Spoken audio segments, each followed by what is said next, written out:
علم افتاده زمین اینجوری نخواب و قربت حسین تو ببین بیقرار زینب فکر غارت حرم جونم آورده لبم فکر غارت حرم جونم آورده لبم تموم کارم دیگه لشکری رو به روی منه میونه این دشمنام صحبت از آبروی منه صحبت از آبروی منه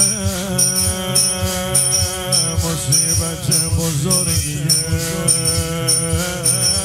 نبودنت برا حرم هزار با خولی و سنا بره اسیری خواهرم هزار با خولی و سنا بره اسیری خواهرم پناه حرم پناه حرم پناه حرم هرچی انجا نشسته بگم از صفحه ام البنین جا نمونی پناه حرم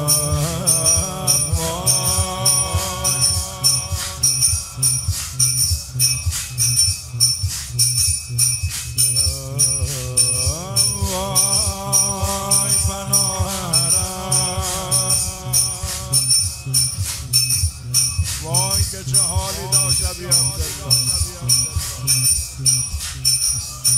همیشه وقتی می اومد میدون قدم یه شهید و بیاره خیمه دارالحرب یانش راحت بود عباس خیمه است هی میرم سمت علقمه باز برمیگشت به خیمه نگاه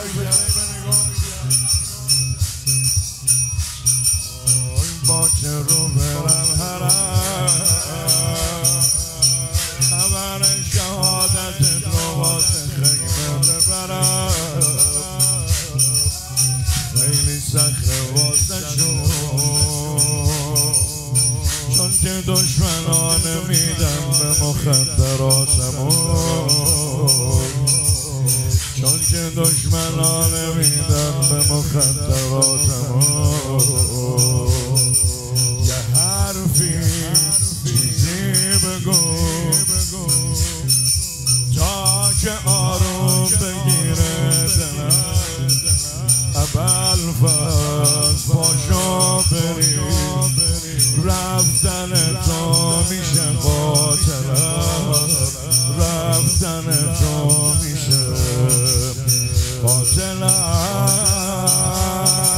نظر به خنده دشمنم به حال روز مضطرب فدا سر دگه نشد